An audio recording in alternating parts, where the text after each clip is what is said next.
babul haid, bab tentang haid. Haid itu bahasan perempuan atau laki-laki? Perempuan yang haid, tapi yang bahasnya laki-laki. Dia bingung sama haidnya sendiri. Rata-rata pertanyaan paling banyak itu dari jamaah ibu-ibu tentang haidnya ke ustaz. Nggak ngerti dia. Maka dari itu suami harus mengerti apa itu haid. Kalau antum tanya istri antum, hukumnya nggak ngerti, tahunya haid aja udah selesai. Bingung nanti bagaimana ya nanya. Itulah unggulnya laki-laki. Dari itu ada dalam kitab fikih. Dari itu disebut dalam Al-Quran, wa yas'alunaka 'anil mahid qul huwa adza fa'tazilun nisaa fil mahid. Mereka bertanya kepada wahai Nabi sallallahu alaihi wasallam tentang haid. Qul, katakan Nabi kepada mereka yang bertanya itu, perempuan-perempuan itu, huwa adza, dia adalah yang menjijikkan. Fa'tazilun nisa, oleh karena itu jauhi perempuan kalau sedang haid. Maksudnya jangan setubuhi. Itu menjijikkan. Dan dalam Al-Quran, haid itu kata ulama apa? Asal kata haid itu sala yasilu sailan, sesuatu yang mengalir.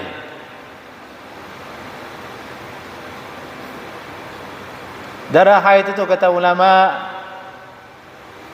Islam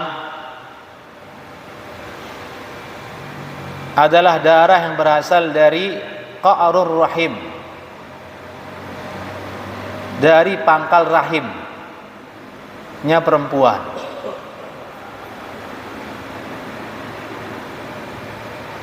Ketika nanti perempuan itu hamil, berhenti dia haid, Allah rubah darah haid itu menjadi makanan bergizi untuk janin. Tidak lagi dia keluar. Setelah melahirkan, keluar nifas dan menyusui. Ketika menyusui, kebanyakan mayoritas perempuan tidak haid. Ketika menyusui, usia menyusui, di masa menyusui dia tidak haid. Darah haid itu berganti menjadi air susu yang diminum sama anak itu. Allah yang merubahnya. Itulah kuasa Allah Subhanahu wa ta'ala. Ketika tidak terjadi kehamilan dan menyusui, dia menjadi haid.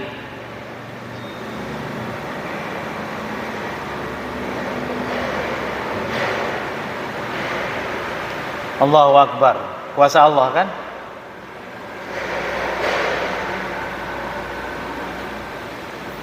Dari itu kemudian dia bermanfaat perempuan kalau sudah menikah, hamil, melahirkan, menyusui, jadi sehat dia. Itu haid yang ada pada perempuan. Nanti di surga tidak ada haid,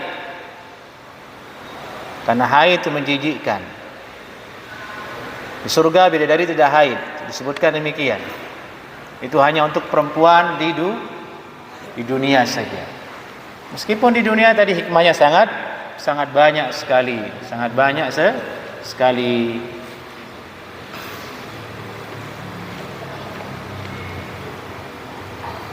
Laki-laki tidak haid, tapi dia punya sesuatu yang sebanding dengan perempuan. Itu air mani. Jadi beban buat dia. Kalau tidak keluar jadi sakit. Dia harus lampiaskan dengan cara yang halal, menikah. Dia taruh di rahim, menjadi anak. Dan terus seperti itu. Jadi itu dikatakan rahimnya laki-laki itu di kepalanya. Kalau perempuan di perutnya. Dia susah ketika hamil saja. Laki-laki susahnya sepanjang usia. Rahimnya di sini, mikirin, aduh mau lahiran, operasi apa tidak ya?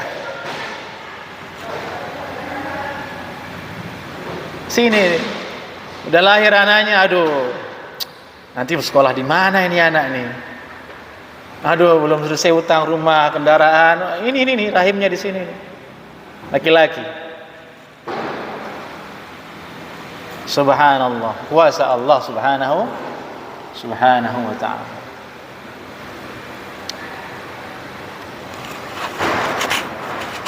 Karena perempuan ini pasangan laki-laki, mereka menikah, Allah buatkan aturan, fa'tazilun nisa fil mahid. Kalau haid istrimu jangan gauli. Untuk kesucian dirimu laki-laki dan juga perempuan itu. Sekaligus itu adalah masa dia puasa untuk ditiduri.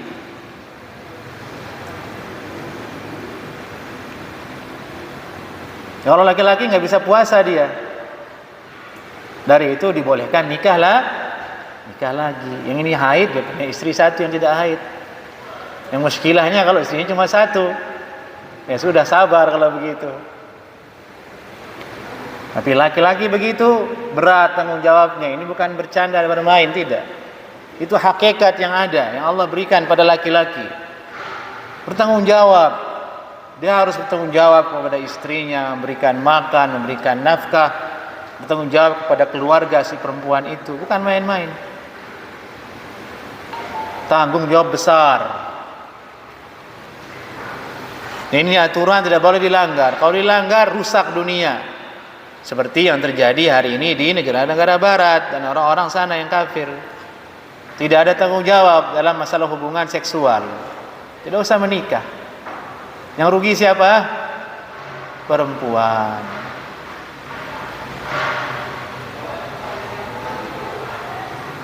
Dalam Islam luar biasa. Tanggung jawab seorang laki-laki besar sekali dan seimbang. Allah buatkan syariat.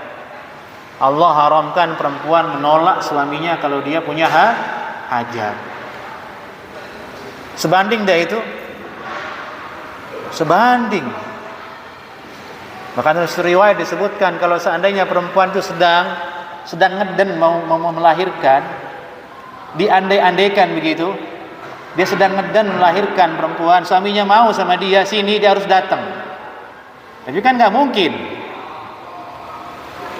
Tapi gambarannya seperti itu maksimalnya.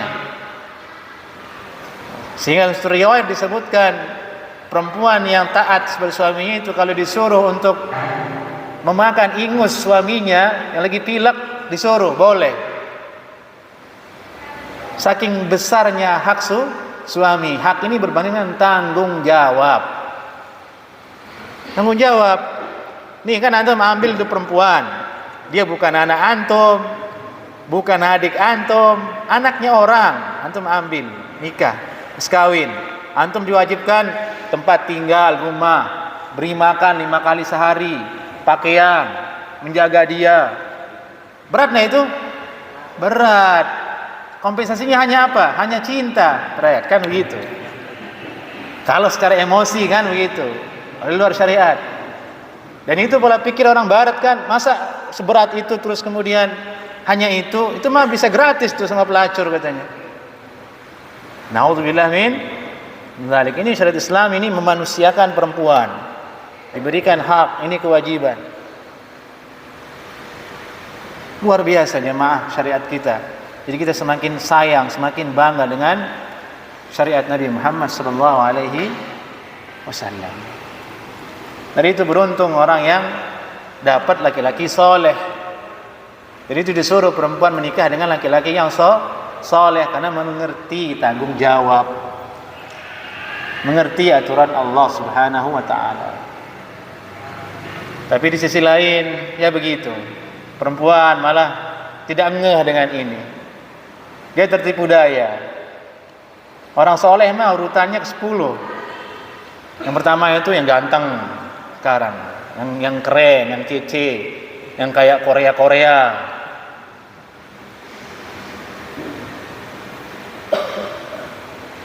Maunya yang kayak gitu. Tanggung jawab dia nggak ngerti.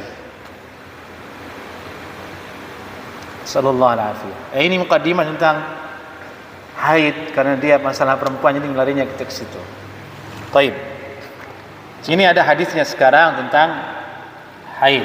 Yang pertama dibahas di sini, Ana Aisyah radhiyallahu taala anha anna Fatimah binti Abi Hubaysh sa'altu an-nabiy sallallahu alaihi wasallam faqalat inni istuhadu fala athhur afada'u as-salah qala la inna dhalika 'irqun walakin da'i as-salata qadra al-ayyam allati kunti tahidina fiha thumma ightasili wa salli fi riwayatin wa laysat bil haidati fa idza aqbalat al-haidatu fatruki as-salata fiha fa idza dhahaba qadruha faghsili 'anki ad-dami wa salli. Hadis ini ada 2 kalimat di sini yang penting untuk diketahui. Satu, inni ustuhadu fala athhur. Ustuhadu maksudnya istihadah. Istihadah itu artinya darah yang keluar melampaui waktu darah haid. Darah yang keluar di perempuan melampaui waktu keluarnya darah haid. Namanya apa? Istihadah. Dari mana ditahu istihadah itu? Dari kebiasaan si perempuan itu haid. Misalnya seorang istri kebiasaan haidnya itu 7 hari. Kalau lebih dari 7 hari, berarti lebih dari kebiasaan dia, kebiasaan tabiat dia yang ada dalam fisiknya itu.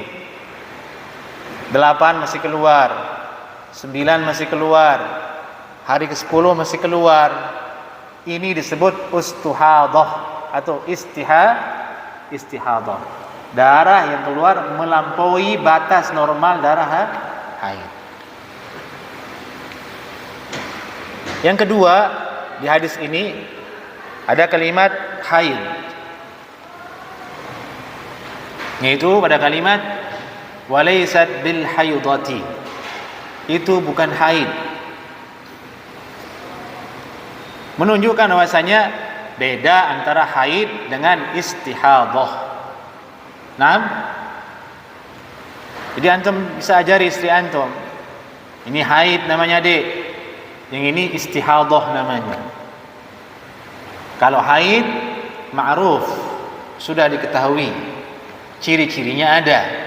Darahnya berwarna normal, merah kehitam-hitaman, dan ada baunya, dan keluarnya lancar,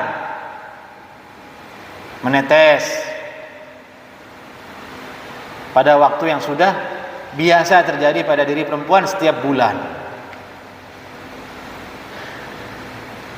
Istihadah adalah darah segar yang keluar kayak orang luka.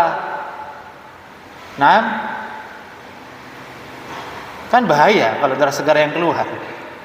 Jadi itu orang istihadah kalau terus-menerus bisa pingsan, karena bukan darah normal haid yang keluar. Dari itu dibahasakan ulama, istihadah itu darah penyakit. Kalau haid bukan darah penyakit, darah normal yang memang ada pada fisik perempuan, sebagaimana yang kita jelaskan di awal tadi. Kalau istihadah darah penyakit. Di hadis ini yang dibahas adalah hukumnya. Pertama, istihadah. Di situ Nabi menjawab, "Afa ada'us shalah?" Apakah saya boleh meninggalkan salat? Ini pertanyaan dari Fatimah binti Abi Hubaysh. Datang ke Nabi bertanya, "Saya istihadah ya Rasulullah. Apakah saya boleh meninggalkan sholat? Menunjukkan bahwasanya dia mengira dirinya haid. Dia mengira hukum istihadah itu sama dengan haid. Dari itu mengatakan ke Nabi, boleh tidak saya tidak sholat?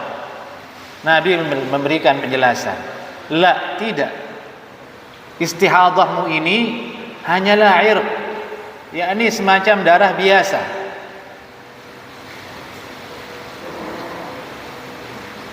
Kamu jangan tidak sholat, tetap sholat. Berarti poin, istihadah, darah penyakit, tetap wajib sholat. Istri antum itu wajib sholat kalau istihadah.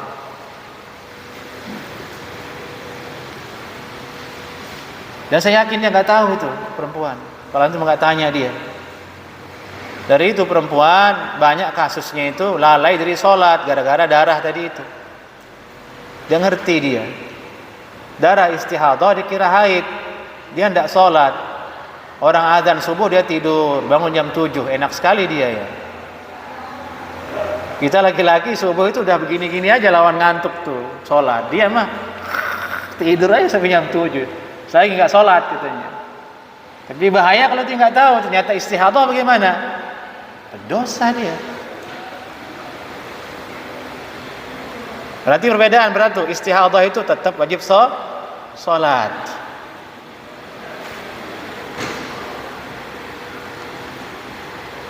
Boleh juga digauli sama suaminya kalau istihadah. Yang tidak boleh itu kalau haid, baru tidak boleh. Istihadah boleh.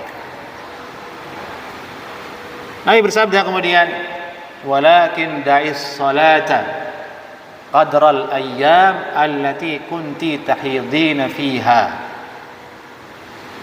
Yang kamu kerjakan semestinya adalah kamu boleh meninggalkan sholat sebanyak waktu yang kamu haid saja. Kalau istihadah tidak. Kamu boleh tidak sholat pas waktu haid saja.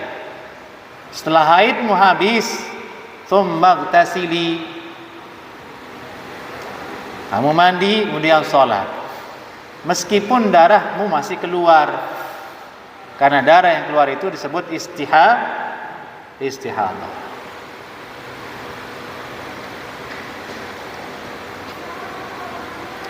Maka ini menunjukkan perempuan haid tidak boleh sholat. Haram dia sholat.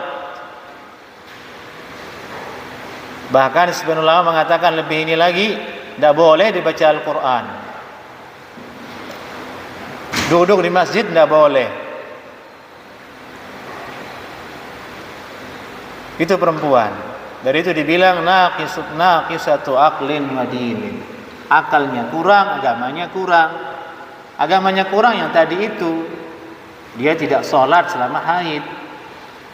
Sholat saja tidak wajib, apalagi yang lain.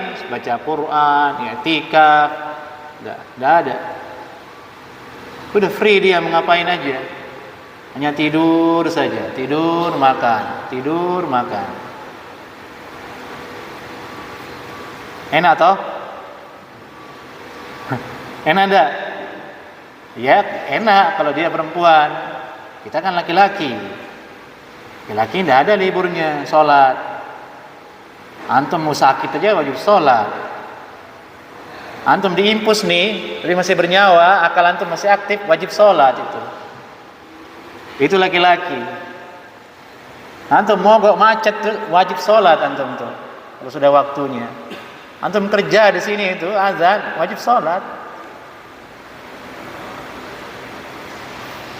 Itu bedanya laki-laki perempuan di sisi Allah Subhanahu Wa Taala. Perempuan enak. Kalau haidnya 10 hari dia itu hanya makan, minum, tidur dan belanja. Pakai duit suami. Iya kan? Iya. Tapi kan antum sayang. Nah itulah itu dia. Makanya dibilang laki-laki itu fitnahnya perempuan, dia sayang, tanggung jawab. Ya wis, antum dapat gaji di sini bagi, Kan bagi lagi semuanya dia yang pegang. Iya kan? Yang ketawa berarti iya.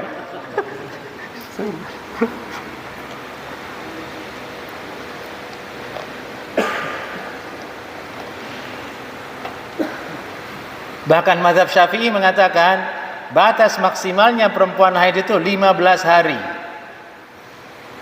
Kalau ternyata dia benar 15 hari haid, setengah bulan dia nggak sholat, bayangkan. Makan, tidur, belanja, makan, tidur, belanja, makan, tidur, belanja. Masya Allah. Makanya itu perempuan disuruh taat sama Allah. Disuruh nasihati, agamanya kurang. Dan uniknya perempuan ketika haid itu dia semangat ingin sholat, semangat ingin baca Quran. Giliran sudah suci, nggak mau sholat, males. Dengan azan, nggak mau. Suruh baca Quran, nggak mau. Setan yang bermain di situ. Allahul musta'an. Dari itu kita disuruh didik perempuan. Suruh kita didik istri kita, didik anak perempuan kita agar dia takut kepada Allah Subhanahu wa taala.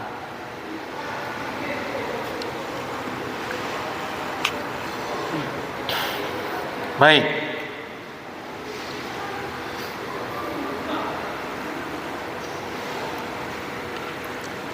Kalau sudah halal, kemudian kalau sudah berhenti haid perempuan, disebutkan dalam Al-Qur'an, فَإِذَا تَطَهَّرْنَ فَأْتُوهُنَّ مِنْ حَيْثُ أَمَرَكُمُ. Kalau mereka sudah suci, ini Al-Quran yang atur juga, jemaah. Ada dalam Al-Quran sumber utama dalam syariat Islam membahas itu. Disebutkan dengan jelas, dengan lugas. Kenapa demikian?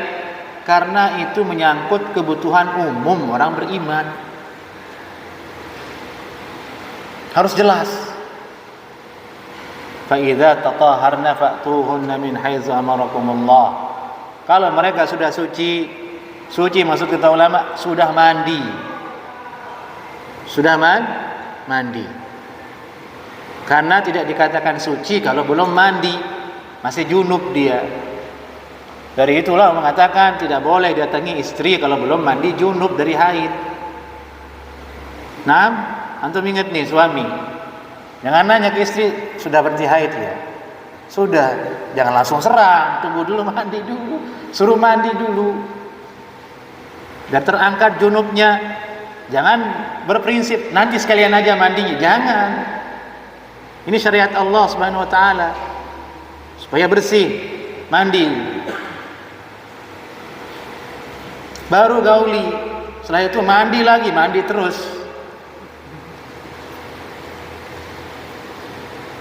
Supaya bersih. Nah, fa idza tatahharna fa'tuhun. Silakan datangi dia. Ke arah yang Allah sudah perintahkan kalian untuk mendatanginya, itu farajnya, bukan yang lain. Ibaratnya perempuan itu properti Allah, Allah yang punya. Allah yang ciptakan, bukan kita yang ciptakan dia. Jadi Allah berhak mengatur. Ini cara menikmati dia, itu ini aturannya ada. Seperti itu kita hidup di bawah aturan Allah Subhanahu wa taala.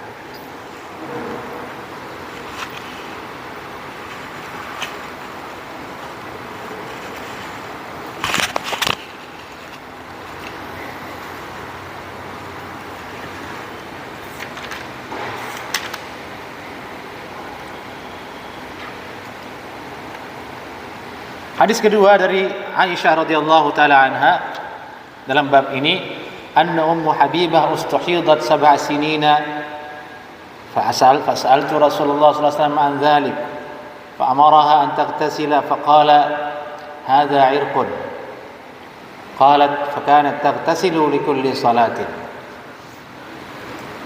Dari Aisyah ummul mukminin radhiyallahu taala anha, sungguhnya ummu Habibah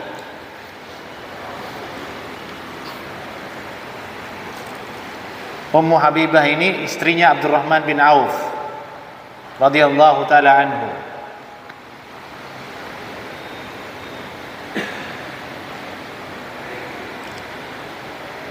Beliau itu istihadhah selama 7 tahun.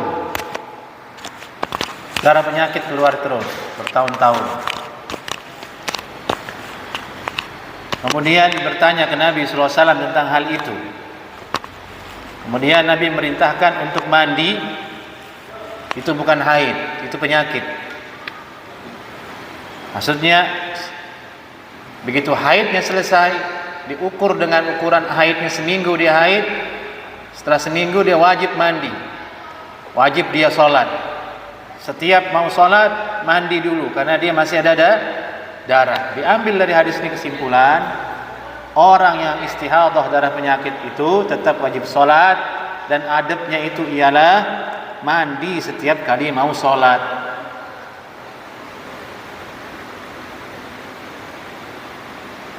Nah, ini untuk perempuan, bekal ilmu untuk istri antum di rumah. Kalau dia menemukan hal itu, sudah haid tapi darah keluar terus, dia wajib sholat.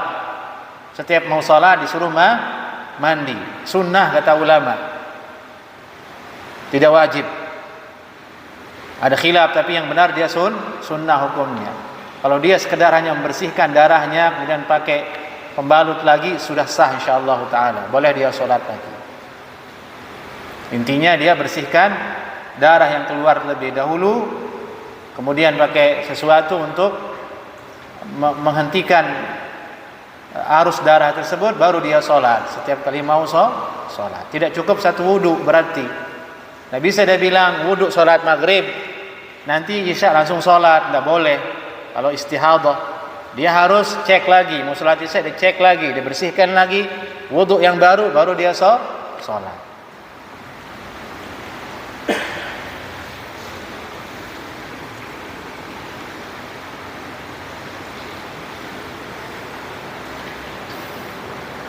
Kemudian hadis Aisyah radhiyallahu taala anha, ini biar selesai ini hadis haid, biar pertemuan depan tidak lagi kita bahas haid. Haid terus pusing juga tuh bahasnya. Nah, ini hadis yang berikutnya, ana Aisyah radhiyallahu taala anha qalat kuntu aghtasilu ana wa Rasulullah sallallahu alaihi wasallam min ina'in wahid kilana junub.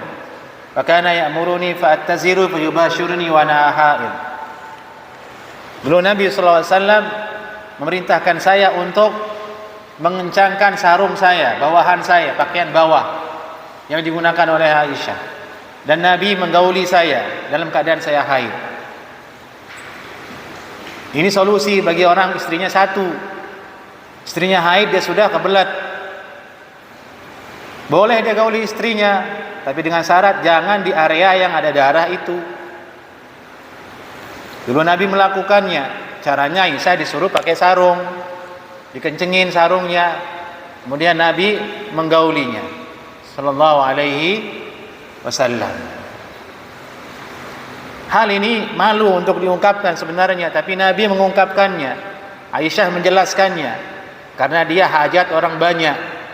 Dalam agama tidak ada lagi tabir malu untuk membahasnya, dibahas dengan detail supaya tidak terjadi pelanggaran.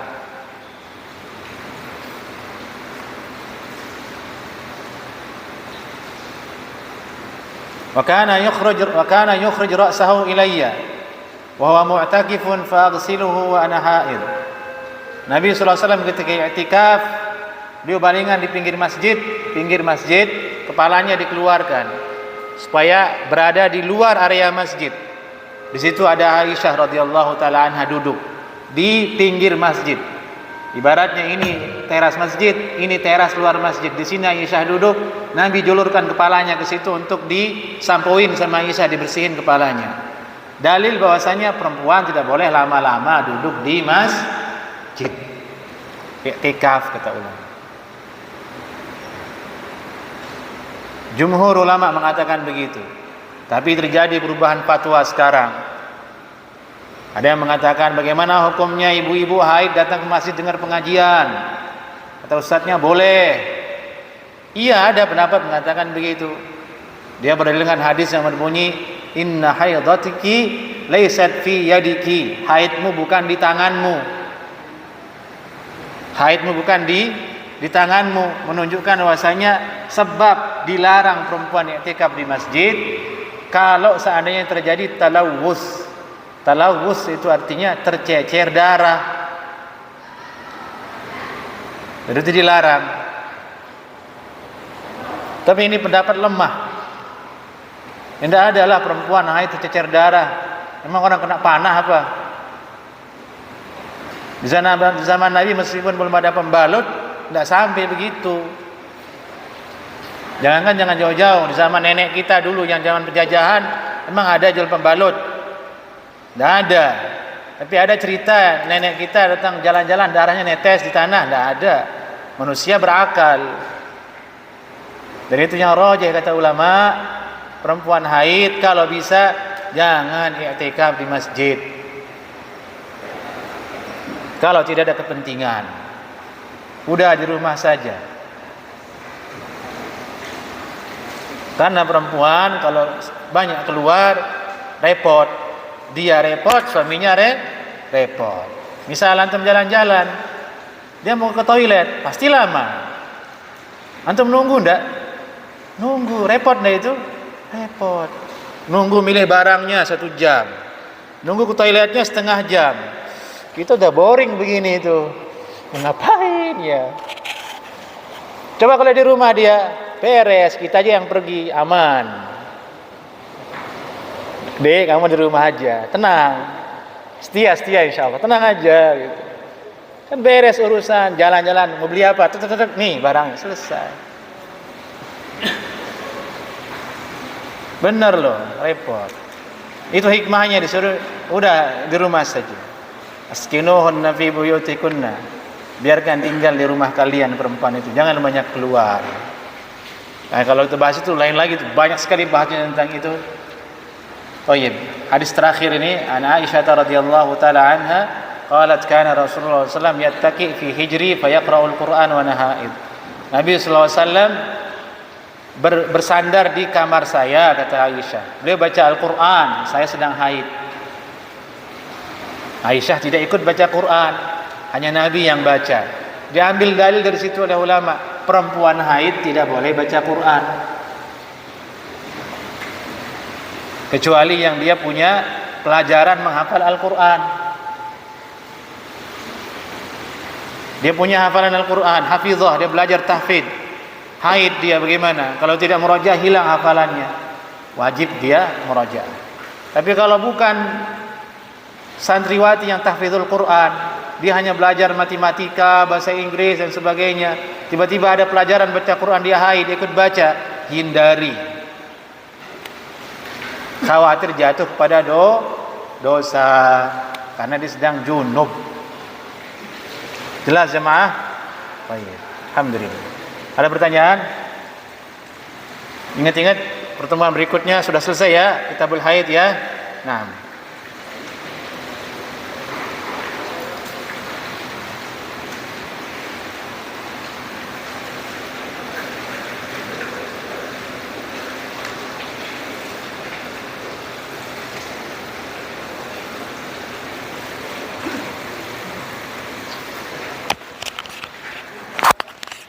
cukup. Naktafi bihadza. Assalamualaikum warahmatullahi wabarakatuh.